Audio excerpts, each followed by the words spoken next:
Hey, what's up, guys? We're Parkway Drive. This is Reverence Track-By-Track little preview on MoreCore.TV. You.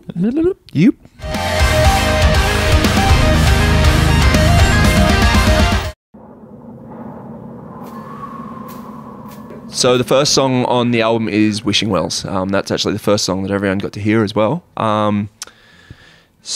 Basically, this album has a beginning and an end, and it is reasonably thematic in that way, especially sonically. Like, we wanted the album to put you in a certain mood, like a very dark mood to start with, and the same way, which is the reason the Wishing Wells starts like it does.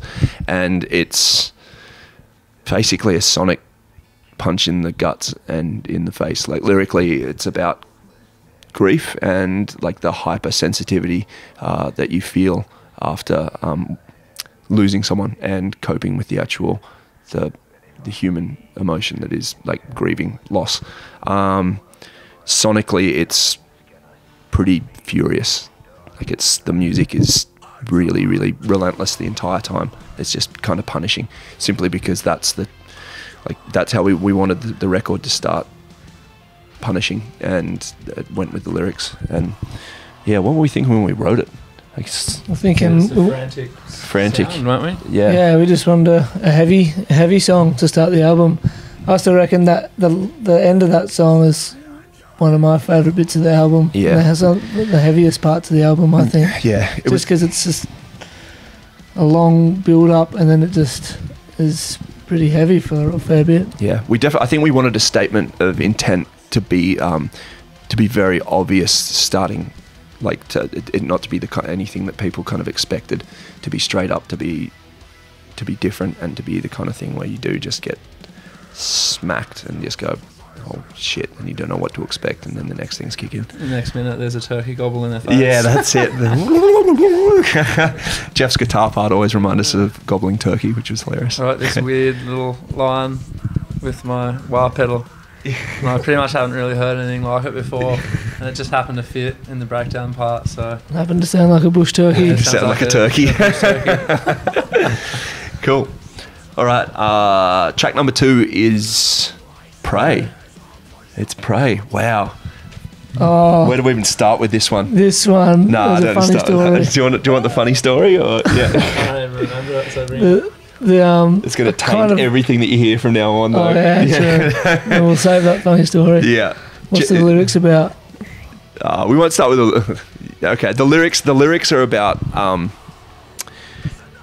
basically the way that we in our society seem to build ourselves up to fail, to not measure up, and to be something to be preyed upon by everyone else. It seems like guilt and self-loathing and the currency of shame seems to be something that we try and foster in one another, and that especially through what we see as social media these days, the ideas of I guess making yourself into something that is not real, and setting yourself a goal of something that's unachievable simply for the sake of I guess some sort of instant gratification, or what people even see as a career these days, is absolutely mental. So yeah, sonically it's the Jeff lead is one of the most identifiable parts of the song. Really good. This song is one of the most ones I'm looking forward to playing. It's pretty live, anthemic. really. It's like fun and catchy. It's the most like depressing anthem we've ever written, as far as I'm concerned. Yeah. Like, it's lyrically it kind of it's really dark, as everything is on the record, but it was made for people to sing along. So yeah, that's it. I don't know if there's anything else to write. Well, it's just, yeah, exactly what you said. It's our sort of one of our main anthems. Yep. But yeah, it's different because it's depressing, dark and nasty. Yeah. Yeah, it's nasty. Cool. Number 3. No, that's pretty much it. Number 3. That's actually Praise, pretty much my favourite song of the record, I reckon. Number 3 was Absolute Power. Yeah, this one. We've got a bass intro for the first time in how long? 4 Have we ever had a bass intro? Oh. Is this the first time? Maybe the first time. Yeah. But it's bass doesn't usually count much. Out there. Yeah. It's again a really heavy song. We did in a different way, slower tempo, but really heavy. Sludgy. Yeah. It's all about that riff, like that main riff, and lyrically, it's go lyrically. Get the lyrics. Lyrically, it's about basically the corruption that we see and the way it shapes the world that we live in every way, shape and form, and the way that power, no matter what hands you seem to put it in, always corrupts. Like absolute power corrupts absolutely, and we're all at the mercy of it basically. So the song is basically a commentary on the way it goes through your life, and goes through your life simply in the way that the powers that be choose to shape your life. So, yeah, but it is heavy. Yeah, high impact, clean to heavy. Yeah, dynamics. It was definitely the way we write songs too.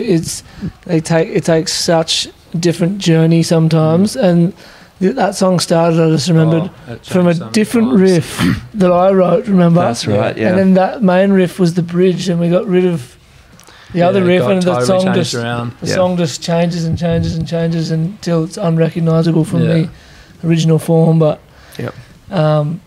it's turned out pretty good. It goes through it definitely has its lighter shades, and it works on a very polarising aspect of having like quite a spacey verses through to that incredibly crunching chorus, and the breakdown at the end is the kind of thing where we just figured we'd try and make everyone destroy absolutely everything when that hits, and that was basically the idea of that part. Was just, if you're standing around when this comes, it's the kind of thing where you want to flip a table and put your foot through the wall.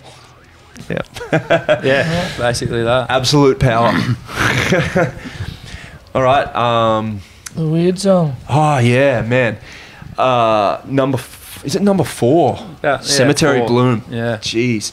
So this one is right about now, like this one. Right about this time in the record, like if you, this is really where it starts veering off into the what the fuck are they doing territory. But I wrote this song and with a simple keyboard and the vocal melody hook and the verses, and that was it. And it was the kind of song where it literally sat like that until the studio, because we knew we personally didn't have the skills to play the instruments that we knew was needed to put this song together.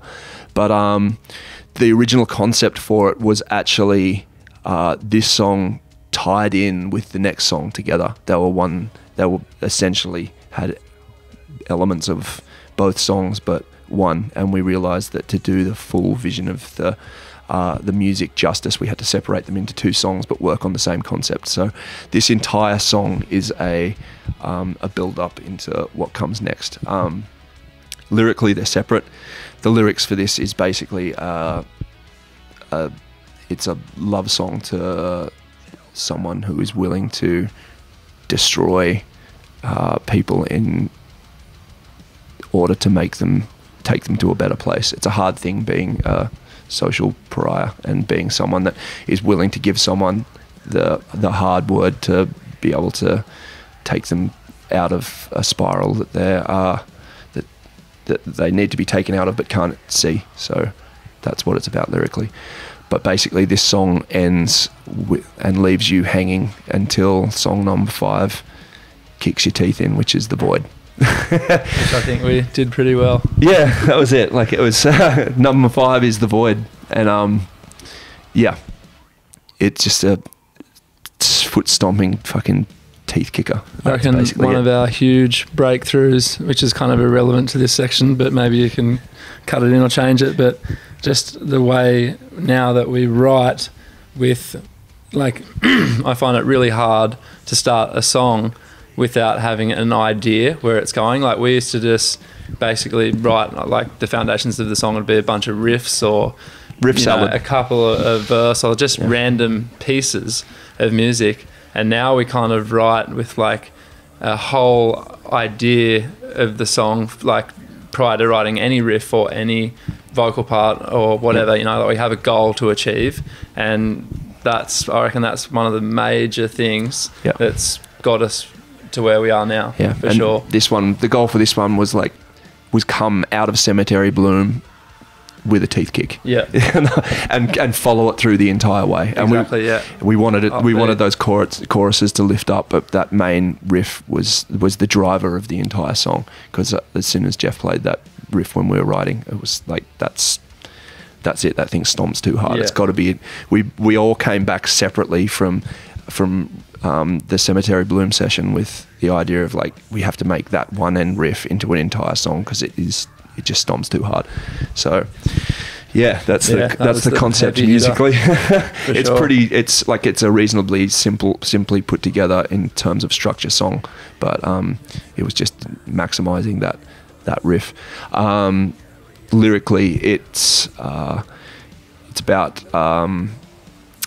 the idea that we put so much of ourselves and so much stock and so much value into our technology these days, and creating these clones and these alter egos of ourselves which don't actually exist, but who dominate so much of our emotion and so much of our personal wealth and personal sense of self, that in the end of it, we are just creating this giant void in our lives. We are all living these fake lives, and our real lives are just some sort of currency which we can then pump into these fake lives. And it's just creating this moral and social vacuum in society. So that's what the void is. All right, where do we go to out of that? Number 6. Number 6, whatever that is. Number 6, I Hope You Rot. You can go. That one. I'll start with the lyrics on this one, because the lyrics for this song are about child abuse within the church.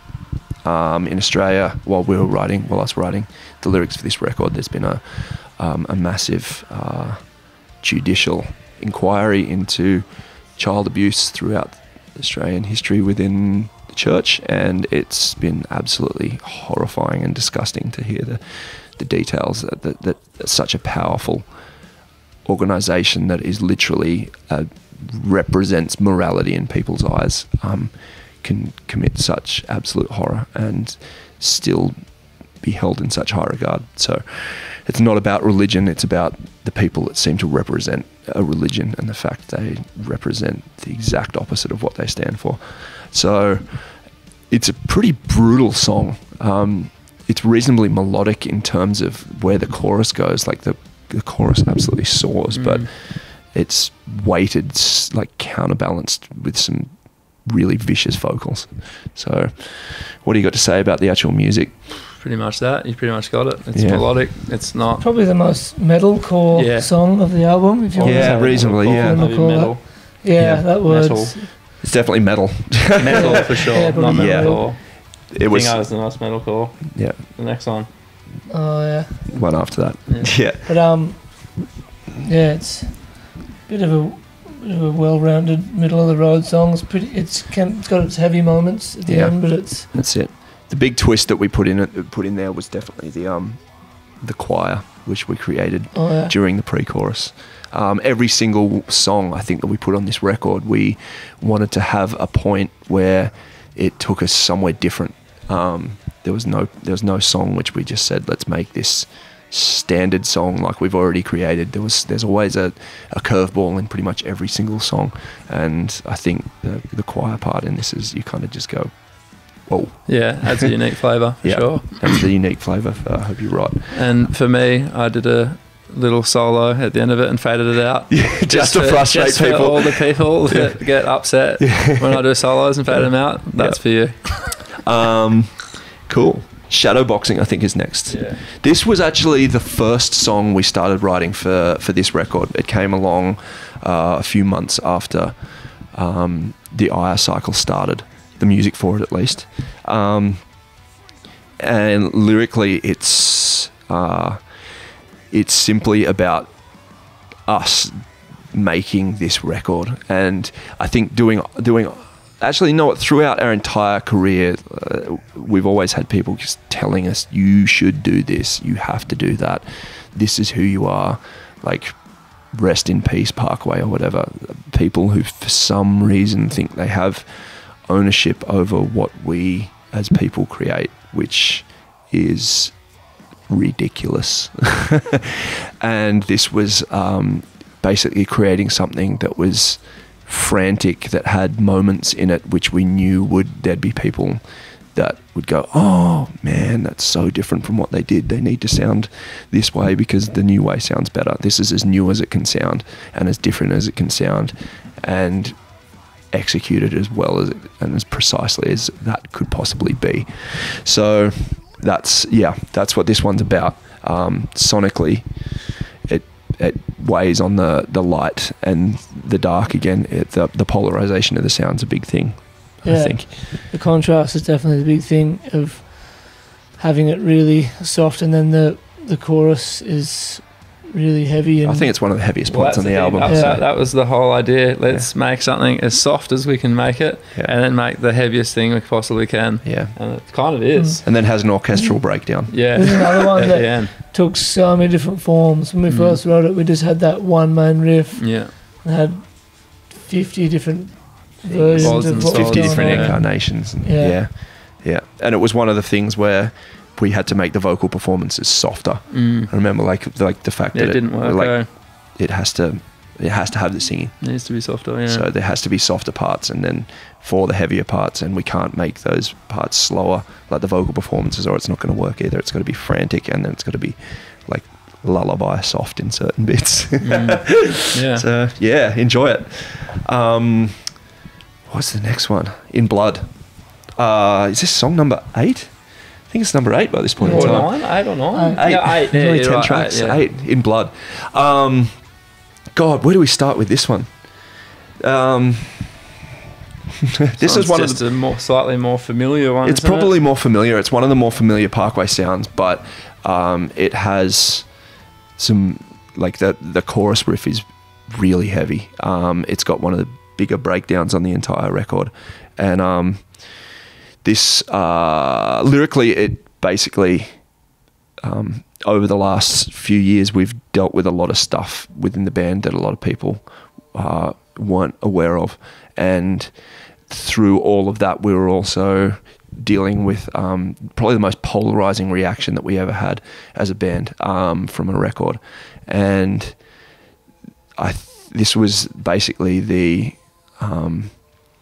fuck you song of like, the world can throw everything it possibly can at us at one point in time, and the fact that we can still come out of it and write another record, for me, meant a hell of a lot. And the fact that we're still standing as people and have been able to cope with life through literally the hardest stuff you can deal with meant a lot, and that's what this is a documentation of. So if you're still trying to stand in our way, I have no problem in running you the fuck over.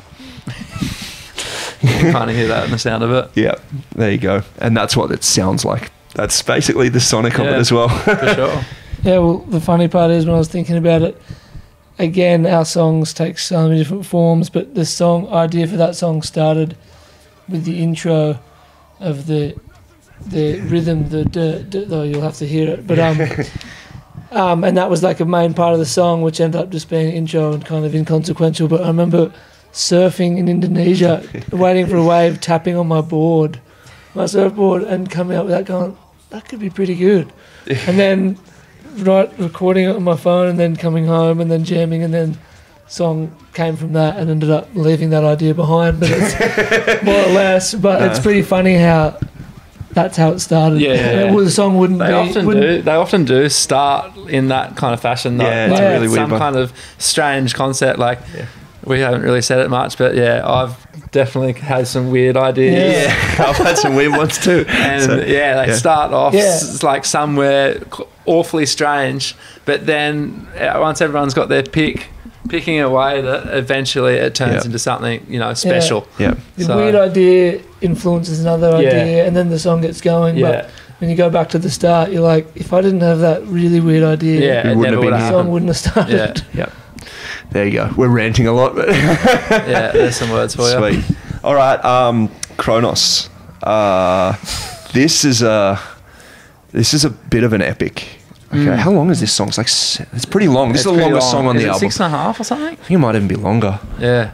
Close to 7. Let's go with that. Yeah, I think like the main concept for this one was write a metalcore epic, and it really is like the chorus like revolves around like a really, really heavy breakdown, which also completely soars when it comes to the lead, and ends like the whole song stomps, but it ends with basically I wanted Jeff to have his moment. Like I really have felt that over the years, like occasionally we get to see Jeff like do his little solo thing for like 20 seconds or something, and then that's kind of it. I don't usually like to go too overboard. He doesn't like to go overboard. To play him live. But this was the song where I was like, I want Jeff to go overboard. I want like Jeff to be standing on a volcano as it's erupting, playing like this song and the finalizing part of it, and just see Guitar Lord Jeff. Yeah. Here it is. There's a lot of guitaring in it. Yeah. So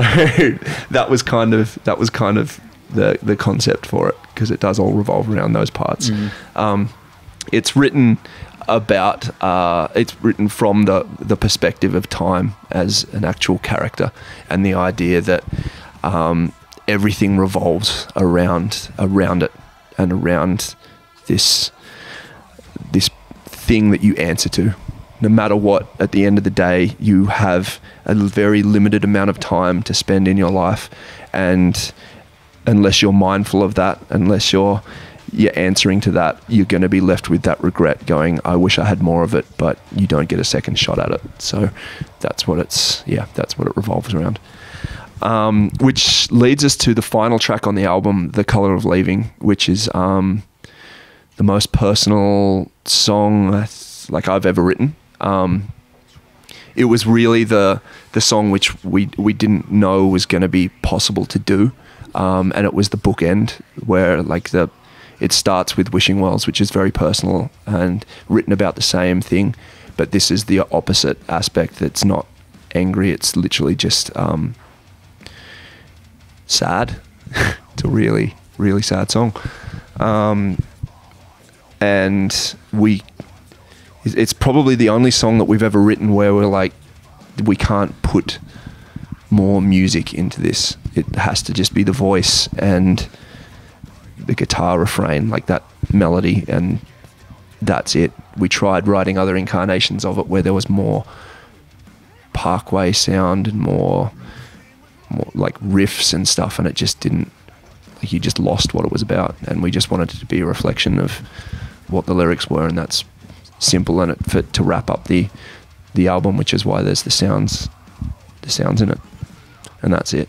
Like that's the way the album ends. We wanted people to understand what the album's about, and that's what it's about. So yeah. Yep. That's it.